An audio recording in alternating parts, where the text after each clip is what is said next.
అందరికీ నమస్కారం అండి. ఈరోజు మనం 1989వ సంవత్సరంలోని చందమామ కథల పుస్తకంలోని ప్రాణమిత్రుడి సలహాలు అనే కథ గురించి చెప్పుకుందాం. ఈ కథ రచించింది ఎన్ శివనాగేశ్వరరావు గారు. తండ్రి మరణంతో యువకుడైన సూర్యకాంతుడు స్వర్ణముఖి రాజ్యానికి రాజు అయ్యాడు. అతడు అతి స్వల్పకాలంలోనే మంచి పరిపాలకుడుగా పేరు తెచ్చుకున్నాడు. అతడికి సుమంతుడనే ప్రాణమిత్రుడుండేవాడు. సూర్యకాంతుడు పరిపాలనా విషయాలలో మంత్రి ధర్మచరణుడి సలహాలు తీసుకునేవాడు. సొంత విషయాలను మాత్రం సుమంతుడితో చర్చించి అతడి సలహాలు పాటించేవాడు. ఒకనాడు సూర్యకాంతుడు వేటకు బయలుదేరాడు.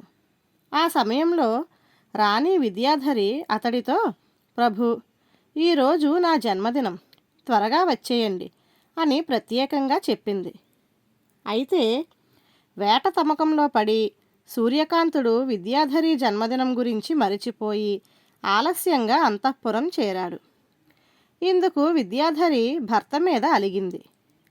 ఏం చేయాలో తోచని సూర్యకాంతుడు సుమంతుడిని సలహా అడిగాడు. మిత్రమా, స్త్రీలు అలకతో మగవాడి మీద ఆధిపత్యం సంపాదించాలని చూస్తారు. ఇటువంటి వాటిని మనం ఆదిలోనే అరికట్టాలి. అలా కాక మనం బ్రతిమలాడడం ప్రారంభిస్తే అతి స్వల్ప విషయానికి కూడా అలగడం మొదలు పెడతారు. నీవు మౌనంగా ఊరుకో. దానితో రాణి తనంతట తానే దిగి వస్తుంది. దీనితో నీ మనస్తత్వం గ్రహించిన రాణి మరెన్నడూ అలగదు అని సలహా ఇచ్చాడు. సూర్యకాంతుడికి సుమంతుడి సలహా నచ్చింది. విద్యాధరితో మాట్లాడకుండా ఊరుకున్నాడు. విద్యాధరి 2 రోజులు చూసి భర్తను పలకరించి, మీ మనసు నొప్పించి ఉంటే క్షమించండి అని అన్నది. సూర్యకాంతుడు సుమంతుడు చెప్పినట్టే జరిగినందుకు చాలా సంతోషించాడు. కొంతకాలం గడిచాక విద్యాధరి గర్భవతి అయింది. సూర్యకాంతుడు ఆమెతో, విద్యాధరి, ఈ శుభ సందర్భాన నీకేం కావాలో కోరుకో అన్నాడు. అందుకు విద్యాధరి, అరుదుగా లభ్యమయ్యే వెలలేని వజ్రాలతో ఒక హారం చేయించండి అన్నది. ఇందుకు సూర్యకాంతుడు సరే అన్నాడు. ఇది విన్న సుమంతుడు సూర్యకాంతుడితో, అయితే రాణిగారు కోరినట్టు వజ్రాల హారం చేయించదలిచావా అని ప్రశ్నించాడు. మాట ఇచ్చాను కదా, తప్పకుండా చేయిస్తాను అన్నాడు సూర్యకాంతుడు. మిత్రమా, కోరికలకు ఒక హద్దంటూ ఉండదని తెలిసిందే కదా. ఒక కోరిక తీరిస్తే స్త్రీలు మరొక కోరిక కోరుతారు. అందువలన విలువైన వజ్రాల కోసం నువ్వు ప్రయత్నించడం వృధా. ఏదో మామూలు వజ్రాలతో హారం చేయించి ఇవ్వు. నీ మనసు గ్రహించిన రాణి మరెన్నడూ ఇటువంటి కోరికలు కోరదు అని సలహా ఇచ్చాడు సుమంతుడు. సూర్యకాంతుడు అలాగే చేశాడు. విద్యాధరి మనసు చిన్నబుచ్చుకొని భర్తను ఏ కోరిక కోరకూడదని నిర్ణయించుకున్నది. ఒక పర్యాయం సూర్యకాంతుడు కొందరు స్నేహితులతో కలిసి పాచికలాడుతుండగా రాణిగారి చెలికత్తె వచ్చి, మహారాజా, రాణిగారు శిరోవేదనతో బాధపడుతున్నారు, మిమ్ములను రావలసిందిగా కోరారు అని చెప్పింది. ఇది విన్న సూర్యకాంతుడు వెళ్ళబోతుండగా సుమంతుడు అతడి చెవిలో, మిత్రమా, స్త్రీలు తమ మీద భర్తకున్న ప్రేమ ఏ పాటిదో తెలుసుకోవడానికి అప్పుడప్పుడు ఇటువంటి పరీక్షలు పెడుతూ ఉంటారు. కొంచెం సేపు ఆగి వెళితే సరిపోతుంది అని చెప్పాడు. ఈ సలహా నచ్చిన సూర్యకాంతుడు చెలికత్తెతో, కొంచెం ఆగి వస్తానని చెప్పు అని పంపించి వేశాడు. భర్త వెంటనే వస్తాడని భావించిన విద్యాధరి చెలికత్తె చెప్పినది విని తీవ్రమైన మనస్తాపం చెందింది. ఆమె బాధ గమనించిన చెలికత్తె, మహారాణి, మహారాజు వెంటనే బయలుదేరబోయారు.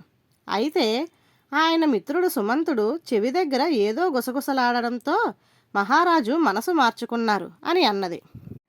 చెలికత్తె ఇలా చెప్పగానే విద్యాధరి గతంలో జరిగిన సంఘటనలలో కూడా సుమంతుడి ప్రమేయం ఉండి ఉంటుందని భావించింది.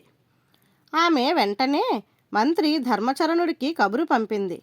అతడు రాగానే, మంత్రివర్య, మహారాజు స్వవిషయాలకు సంబంధించి మిమ్ములను సలహా అడుగుతూ ఉంటారా అని ప్రశ్నించింది.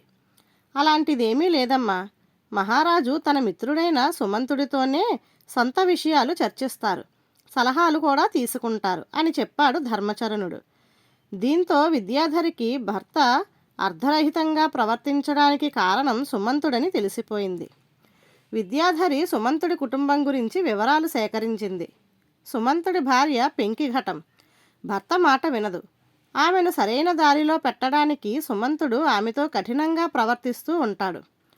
సుమంతుడికి 2 కొడుకులు. ఒకడు తుంటరి, మరొకడు మంచివాడు. ఒకనాడు విద్యాధరి భర్తతో, ప్రభు, నేను అడిగితే బ్రతిమిలాడాలని ఉన్నా మీరు మౌనంగా ఉండటానికి, నేను అడిగితే గొప్ప విలువైన వజ్రాల హారం చేయిస్తానని మాట ఇచ్చి కూడా అతి సాధారణమైన హారం చేయించడానికి, నాకు ఆరోగ్యం బాగుండకపోతే మీరు ఆదుర్దా చెందిన అది బయటికి కనబరచకుండా ఉండడానికి కారణం ఎవరో మీకు ఇచ్చిన సలహాలేనని నా అభిప్రాయం. నిజమేనా అని అడిగింది. ఆ మాటలకు సూర్యకాంతుడు ఆశ్చర్యపోయి, నిజమే, ఎలా గ్రహించావు అని అడిగాడు. చాలా సులభం. నేను మీ మనస్తత్వం బాగా ఎరిగిన దానిని.